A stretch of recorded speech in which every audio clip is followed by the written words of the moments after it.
اعوذ باللہ من الشیطان الرجیم بسم اللہ الرحمن الرحیم۔ السلام علیکم پیارے۔ قرب الہی اور دل کا راز وَنَحْنُ أَقْرَبُ إِلَيْهِ مِنْ حُبْلِ الْوَرِيدِ کی باطنی حقیقت۔ اے طالب حق، جب انسان پہلی بار یہ ایت سنتا ہے کہ اور ہم انسان کی شاہ رگ سے بھی زیادہ قریب ہیں، تو اس کے دل میں ایک عجیب لرزش پیدا ہوتی ہے۔ وہ سوچتا ہے کہ اگر اللہ واقعی اتنا قریب ہے تو پھر میں اسے محسوس کیوں نہیں کرتا؟ کیوں دل بے چین رہتا ہے؟ کیوں روح پیاسی محسوس ہوتی ہے؟ اصل حقیقت یہ ہے کہ اللہ کی قربت کبھی کم نہیں ہوتی، بلکہ انسان کی توجہ کم ہوتی ہے۔ سورج ہمیشہ چمکتا ہے، مگر بند کمرے میں بیٹھا شخص روشنی سے محروم رہتا ہے۔ اسی طرح اللہ کی رحمت، علم اور قرب ہر لمحہ انسان کو گھیرے ہوئے ہے، مگر غفلت کے پردے دل کو اندھا بنا دیتے ہیں۔ اہل معرفت فرماتے ہیں کہ اللہ دور نہیں، انسان خود دوری کا وہم پالتا ہے۔ پیارے دوستو، جدید سائنس ہمیں بتاتی ہے کہ انسانی دماغ ہر لمحہ لاکھوں سگنل وصول کرتا ہے۔ انسان کی سوچ، جذبات، خوف، محبت اور یادیں سب دماغ اور اعصابی نظام سے جڑے ہیں، اور یہ پورا نظام خون کے اس بہاؤ پر قائم ہے جو شاہ رگ کے ذریعے جاری رہتا ہے۔ مگر غور کرو، اللہ فرماتا ہے کہ وہ اس رگ سے بھی زیادہ قریب ہے، یعنی تمہارے ہر دھڑکن، ہر خیال، ہر آنسو، ہر خاموش کی دعا اس کے علم میں ہے۔ تم زبان سے کچھ بھی نہ کہو، پھر بھی وہ جانتا ہے۔ تم دنیا کے سامنے مسکرا دو، پھر بھی وہ تمہارے دلوں کا بوجھ دیکھ لیتا ہے۔ اے سالک، یہ قرب صرف علم کا نہیں، رحمت کا بھی ہے۔ وہ تمہارے گناہوں سے واقف ہے، پھر بھی رزق دیتا ہے۔ وہ تمہارے کمزوریوں کو جانتا ہے، پھر بھی پردہ رکھتا ہے۔ وہ تمہاری بے وفائیاں دیکھتا ہے، پھر بھی توبہ کا دروازہ بند نہیں کرتا۔ یہی رب کی محبت ہے۔ مگر انسان کی سب سے بڑی غلطی یہ ہے کہ وہ اللہ کو صرف مشکل وقت میں یاد کرتا ہے۔ جب دل ٹوٹتا ہے تو سجدہ یاد آتا ہے، جب دنیا چھوڑتی ہے تو دعا یاد آتی ہے۔ حالانکہ حقیقت یہ ہے کہ اللہ ہر لمحہ تمہارے ساتھ ہے، خوشی میں بھی، تنہائی میں بھی، خاموشی میں بھی۔ عارفین کہتے ہیں، جس دن بندہ اللہ کی قربت کو محسوس کرنے لگ گئے، اس دن خوف ختم ہو جاتا ہے، کیونکہ پھر اسے یقین ہو جاتا ہے کہ میں اکیلا نہیں ہوں۔ میری ہر سانس اس کی نگرانی میں ہے، میری تقدیر اس کے ہاتھ میں ہے، اور میری دعا اس تک پہنچنے کے لیے الفاظ کی محتاج نہیں۔ اے عاشق حق، دل کو پاک کیجئے۔ دل کو پاک کیے بغیر قرب الہی محسوس نہیں ہوتا۔ حسد، تکبر، بغض، حرص اور گناہ دل کے آئینے پر زنگ جما دیتے ہیں۔ پھر انسان دنیا کی آوازیں تو سن لیتا ہے، مگر رب کی پکار نہیں سنتا۔ اس لیے صوفیہ خاموشی اختیار کرتے ہیں، راتوں کو جاگتے ہیں، کم بولتے ہیں، کیونکہ شور میں دنیا سنائی دیتی ہے، مگر خاموشی میں رب کی قربت محسوس ہوتی ہے۔ اور یاد رکھو، اللہ کا قرب شور میں نہیں، وہ مخلوق میں شامل نہیں ہوتا، بلکہ اس کا علم، قدرت، رحمت اور نگرانی انسان کے ہر حال میں محیط ہے۔ وہ عرش پر بھی ہے اور تمہارے دل کے حال بھی اچھی طرح واقف ہے۔ جب سالک اس حقیقت کو سمجھ لیتا ہے تو اس کی عادت بدل جاتی ہے۔ پھر نماز جسم نہیں رہتی، ملاقات بن جاتی ہے۔ پھر دعا الفاظ نہیں رہتے، دل کی گفتگو بن جاتی ہے۔ پھر آنسو کمزوری نہیں رہتے، قرب الہی کی علامت بن جاتے ہیں۔ اور ایک وقت ایسا آتا ہے کہ جب بندہ دنیا کے ہجوم میں بھی تنہا نہیں ہوتا، کہ اس کا دل ہمیشہ اپنے رب کے ساتھ جڑا ہوتا ہے۔ اگر اللہ تمہارے اتنا قریب ہے تو پھر انسان اس سے دور کیسے ہو جاتا ہے؟ اور دل پر وہ کون سا پردہ پڑ جاتا ہے جو انسان کو اپنے رب کی موجودگی محسوس نہیں ہونے لگ پاتی۔ اگلے حصے میں ہم اس خطرناک حجاب کا راز کھولیں گے جو انسان اور اللہ کے درمیان سب سے بڑی دیوار بن جاتا ہے۔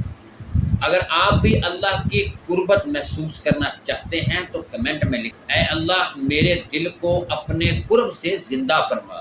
پیارے دوستو، اگر آپ روحانیت، تصوف، قرآن کے باطنی راز اور معرفت الہی پر ایسے ہی گہرے موضوعات سننا اور دیکھنا چاہتے ہیں تو ابھی ہمارے چینل انمول کلام کو سبسکرائب کر لیں اور بیل آئیکن ضرور دبا لیں۔ دعا ہے اے اللہ ہمارے دلوں سے غفلت کے پردے ہٹا دے، ہمیں اپنی قربت کا سچا احساس عطا فرما، ہماری تنہائیوں کو اپنے ذکر سے آباد کر دے اور ہمیں ان لوگوں میں شامل فرما جن کے دل ہر لمحہ تیرے نور سے زندہ رہتے ہیں۔ میرے دوستو کمنٹ سیکشن میں آمین لکھیں، آمین یا رب العالمین۔ حجاب غفلت وہ پردہ جو انسان کو اللہ سے دور کر دیتا ہے۔ اے سالک راہ حق، پچھلے حصے میں ہم نے جانا کہ اللہ انسان کی شاہ رگ سے بھی زیادہ قریب ہے، مگر اب سوال یہ پیدا ہوتا ہے کہ اگر رب اتنا قریب ہے تو پھر انسان اس قرب کو محسوس کیوں نہیں کرتا؟ اصل راز حجاب میں چھپا ہے، وہ پردہ جو انسان اور اس کے رب کے درمیان آ جاتا ہے۔ یہ پردہ لوہے یا دیوار کا نہیں ہوتا، بلکہ غفلت، گناہ، غرور اور دنیا کی محبت کا ہوتا ہے۔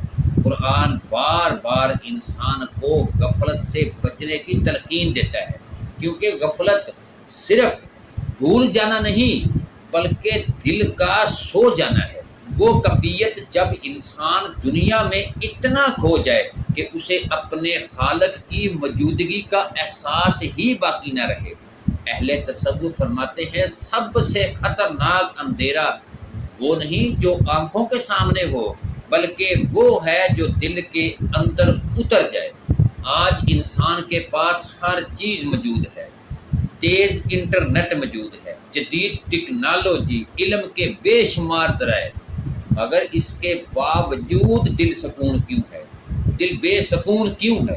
کیونکہ انسان نے اپنے ظاہری نظام کو ترقی دی مگر باطن کو بھوکا چھوڑ دیا۔ نیورو سائنس کہتی ہے کہ انسانی دماغ مسلسل ان چیزوں پر توجہ دیتا ہے جنہیں وہ اپنی سمجھتا ہے۔ اگر انسان ہر وقت دنیا، دولت، خوف، حسد اور خواہشات میں مصروف رہے تو دماغ کا پورا نظام انہی چیزوں کے گرد گھومنے لگے گا، پھر روحانی احساسات آہستہ آہستہ کمزور ہونے لگیں گے۔ یہی حجاب غفلت ہے۔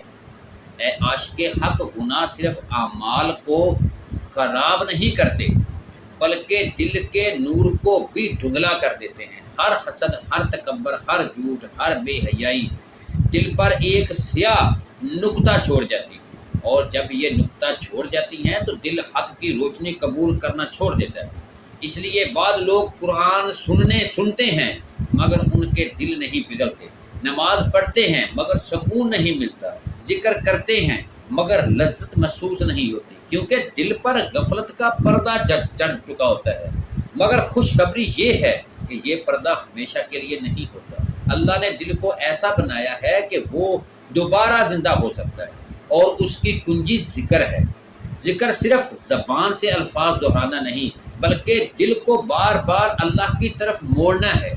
جب بندہ خاموشی میں اللہ اللہ کہتا ہے تو اس کے اندر ایک لطیف تبدیلی شروع ہو جاتی ہے، دل نرم ہو جاتا ہے، روح بیدار ہو جاتی ہے، اور انسان کو محسوس ہونے لگتا ہے کہ کوئی ہے، کچھ ہے ضرور جو ہمیشہ اس کے ساتھ تھا۔ صوفیہ فرماتے ہیں دل ایک آئینہ ہے اور ذکر آئینے کو صاف کرنے والا نور ہے۔ اے سالک حق، خاموش راتوں میں کبھی تنہا بیٹھ کر اپنے دل کو سنو، دنیا کے شعور سے دور ہو کر صرف اللہ کو یاد کرو، تم محسوس کرو گے کہ دل کے اندر ایک عجیب سکون اتر رہا ہے۔ وہ سکون جو نہ دولت دے سکتی ہے، نہ شہرت کے، نہ تعلقات۔ یہی قرب الہی کی پہلی جھلک ہے، مگر یاد رکھو شیطان نہیں چاہتا کہ انسان اس سکون تک پہنچے، اسی لیے وہ انسان کو مسلسل مصروف رکھتا ہے، فضول سوچوں میں، بے مقصد گفتگو میں، حسد میں، خوف میں، ماضی کے غم میں، مستقبل کے فکر میں، کیونکہ جب انسان خاموش ہو جاتا ہے تب اسے اپنے رب کی آواز سننے لگتی ہے۔ اہل معرفت کہتے ہیں جو شخص اپنے دل کی خاموشی سے ڈرنے لگے، سمجھ لو وہ دنیا کے شور کا عادی ہو چکا ہے۔ اے طالب حق، اگر تم اللہ کی قربت چاہتے ہو تو دل کو پاک کرنا ہو، کم بولنا ہوگا، کم گناہ کرنا ہوگا، کم شکایات اور زیادہ شکر کرنا ہوگا، اور سب سے اہم اپنے دل کو دنیا کی بجائے اللہ کے ساتھ جوڑنا ہوگا، کیونکہ جس دل میں دنیا حد سے بڑھ جائے وہاں نور کم ہو جاتا ہے، اور جس دل میں اللہ بس جائے وہاں خوف ختم ہو جاتا ہے۔ مگر اے سالک، دل کی صفائی کے بعد ایک اور راز کھلتا ہے، وہ راز ذکر کا ہے۔ آخر کیوں بعض لوگ صرف اللہ کا نام لے کر ایسی کیفیت میں چلے جاتے ہیں جہاں دنیا کی ہر آواز خاموش ہو جاتی ہے۔ اگلے حصے میں ہم ذکر اور روحانی بیداری کے اس حیرت انگیز تعلق کا راز جانیں گے۔ پیارے دوستو، اگر آپ چاہتے ہیں کہ اللہ آپ کے دل سے غفلت کے پردے ہٹا دے تو کمنٹ میں لکھ دیں، یا اللہ میرے دل کو زندہ فرما۔ اگر آپ قرآن پاک اور تصوف، روحانیت اور باطنی علوم کے ایسے نایاب راز جاننا چاہتے ہیں تو ابھی ہمارے چینل انمول کلام کو سبسکرائب کریں اور بیل آئیکن ضرور دبائیں تاکہ آنے والی ویڈیوز آپ تک فوراً پہنچ سکے۔ دعا ہے اے اللہ ہمارے دلوں سے غفلت کے اندھیرے دور فرما، ہمارے باطن اور اپنے ذکر کے نور سے روشن کر دے، ہمارے باطن کو اپنے ذکر کے نور سے روشن فرما، ہمیں دنیا کے بے مقصد دور سے بچا دے، اور ہمیں ان بندوں میں شامل فرما جن کے دل ہر لمحہ تیرے ذکر سے زندہ رہتے ہیں۔ آمین یا رب العالمین، وما علینا الا البلاغ۔